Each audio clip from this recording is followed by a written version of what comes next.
The barn held the quiet the way old places do, layered and patient. Dust motes drifted in the long beams of afternoon light that slipped through the warped planks, turning the air golden and slow. The cowboy stood near the back stall, one boot braced against a post, mending a broken slat with careful, practiced movements. The hammer rose and fell in a steady rhythm, wood answering iron with dull thuds that echoed softly among the stalls. Horses shifted their weight nearby, leather creaking, breath warm and familiar. He paused to wipe his brow with his sleeve. Summer had settled in hard this year, the kind of heat that pulled the moisture straight out of a man and dared him to complain. The canteen at his hip felt lighter than it should have. He told himself he'd refill it later after he finished the repair. Work first. Always work first. That was when he heard footsteps. Not boots, not hooves. Something lighter, uneven, hesitant. The sound crept up to the barn and stopped just short of the doorway. The hammer froze in his hand. Out here sounds mattered. Strange ones mattered more. Sir. The voice barely carried, thin as thread. Dry. The cowboy turned slowly, letting the hammer drop into his palm instead of to the ground. He stepped toward the open barn doors, eyes adjusting to the brightness outside. A man stood there, half in shadow, half in sun. For a moment, the cowboy thought he was younger than he really was, hunger carving years into his face. The native man was painfully thin. His clothes hung from him like borrowed things, stained with dust and sweat. His cheeks were hollow, lips cracked and pale. His eyes, dark and alert, despite everything, tracked the cowboy's movement with a caution born of long experience. He stood straight, but it was the kind of straightness that took effort, that came from refusing to collapse rather than from strength. The cowboy's gaze flicked automatically past him, to the open land beyond the barn. Empty. Heat shimmered over the grass.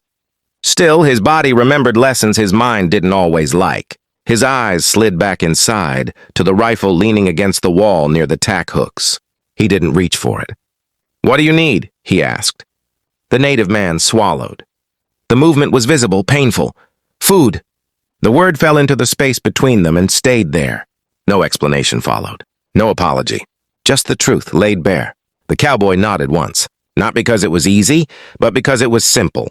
He turned his back and walked deeper into the barn, aware of the risk in every step and unwilling to let it show. He reached into his saddlebag and pulled out what little he had set aside for the day. A heel of bread wrapped in cloth, stiff but still good. A strip of dried beef, dark and tough, meant to be chewed slowly and make a man forget hunger for a while. He hesitated for only a breath before adding a second strip. At the water barrel, he dipped the tin cup and watched the surface tremble. The sound of water splashing felt loud in the stillness. He carried everything back to the doorway. "Sit," he said, nodding toward the low step at the barn wall. The native man obeyed immediately, lowering himself with care, as if afraid the ground might refuse him. The cowboy handed him the food. For a moment, the man didn't take it. His hands hovered, fingers twitching slightly. Hunger and pride wrestled in his eyes, and hunger won. He ate quickly, but not carelessly. Each bite was deliberate, chewed all the way through, as if wasting even a crumb would be an insult. Crumbs fell onto his knees, and he brushed them up with his fingers and pressed them to his mouth. The cowboy leaned against the doorframe and watched without comment, eyes half-lidded, posture loose but ready. When the bread and meat were gone, he passed the tin cup. The native man took it with both hands and drank slowly this time, savoring each swallow. His eyes closed and his shoulders sagged just a little, the first sign that his body believed it might survive the day. When the cup emptied, he lowered it carefully, as though it were something fragile. Shame flickered across his face. He opened his mouth. "You don't owe me anything," the cowboy said before a word could form. "You were hungry." That stopped him.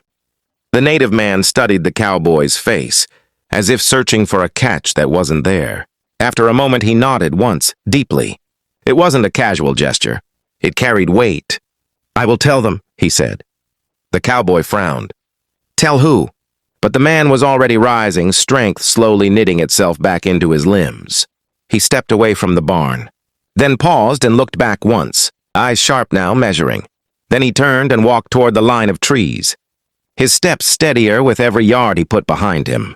The cowboy watched until the figure dissolved into heat and distance. The barn felt different after that. Too quiet, too open. He finished mending the slat without remembering how, his hands moving on habit alone. As evening crept in, unease followed him like a second shadow. He told himself it was foolish. A man couldn't stop being decent just because the world was dangerous. Night settled clean and cool. Coyotes called far off. The horses shifted and snorted, restless in a way that prickled the skin. The cowboy slept lightly, boots close, rifle within reach. At first light, the horses screamed. He was awake instantly, heart pounding, pulling on his boots as he stepped out of the barn with the rifle in hand. They stood beyond the corral in a long, unbroken line.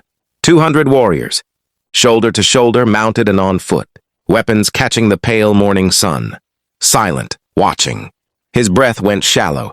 At their center stood the man he had fed, and in that moment, the cowboy understood that what he'd given away yesterday had traveled much farther than bread and water ever should.